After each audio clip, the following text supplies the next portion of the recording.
tem todo um contexto histórico a respeito desse conflito entre Ucrânia e a antiga União Soviética, hoje a Rússia. É por isso que nós convidamos aqui no Evangelizar em Forma um professor de História da Universidade Federal do Paraná para nos ajudar a entender não só essa questão política, mas essa questão também de identidade, que envolve russos, envolve ucranianos e a antiga República Socialista Soviética.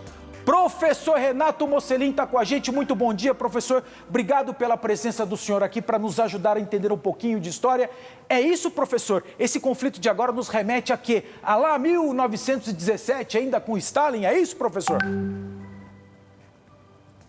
Antes um pouco, a Ucrânia é a parte do Império Russo.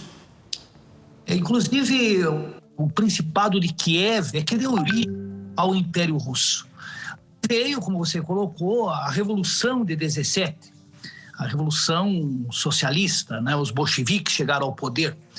E em 1922 nascia a União das Repúblicas Socialistas Soviéticas, das quais, essas repúblicas, a Ucrânia era uma delas. Durante o período que houve a União Soviética, não havia esse problema, porque 15 repúblicas, todas elas faziam parte da União Soviética e as fronteiras não tinha assim essa questão que nós temos hoje. E para agravar a situação, nós tivemos um líder lá soviético, Nikita Khrushchev, que era ucraniano, e aquela região da Crimeia, ele passou para a Ucrânia. Também russos vão povoar o leste da Ucrânia.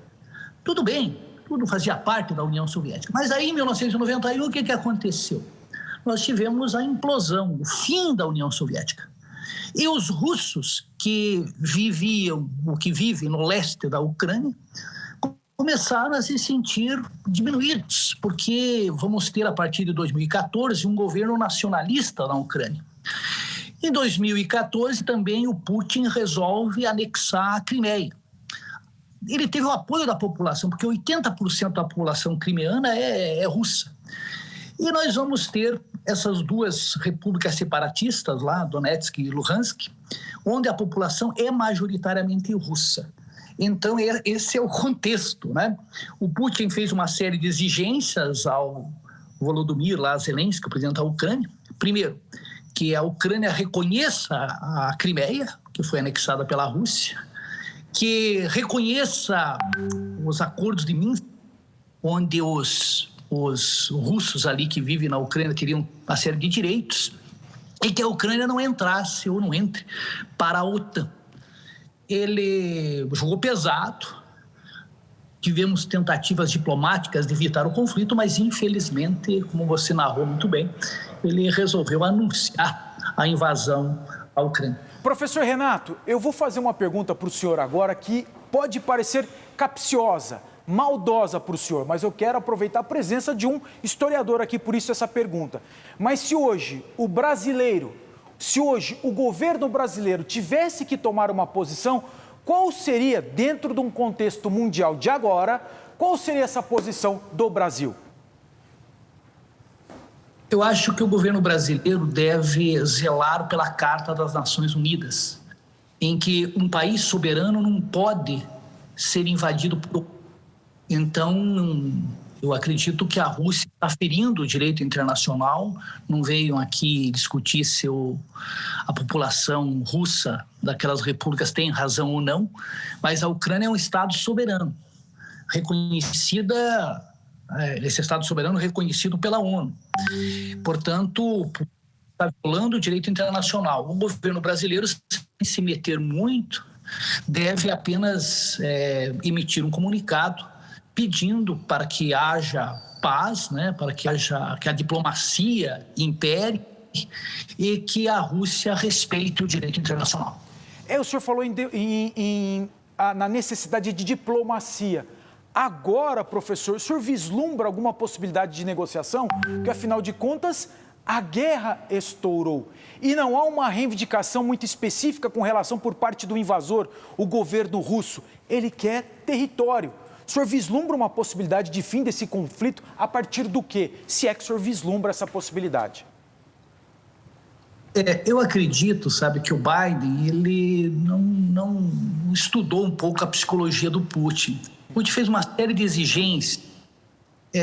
Seria relativamente simples se os acordos de Minsk, firmados entre Ucrânia, separatistas, com aval do governo russo, tivessem sido obedecidos e que a Ucrânia não manifestasse a intenção intensa, né, de entrar para a OTAN, porque aí a questão de segurança da Rússia.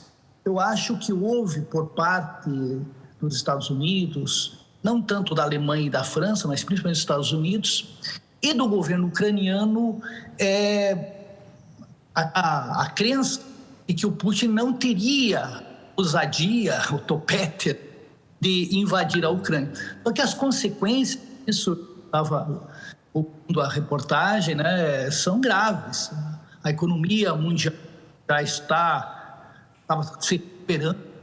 Nós poderemos ter uma queda do crescimento econômico ao longo de 2022, o preço do barril de petróleo disparar, a crise persistir, e há um perigo, né? O perigo de uma guerra generalizada. É preciso não esquecer que a Rússia possui um arsenal nuclear que herdou da União Soviética gigantesco. E ninguém quer uma guerra mundial, evidentemente. Oxalá a CIA impede e que não tenhamos um aumento da escalada do conflito lá entre os ucranianos. Professor... Na verdade, são povos eslavos que falam uma língua muito parecida, que têm uma cultura também muito parecida. Não há essa necessidade.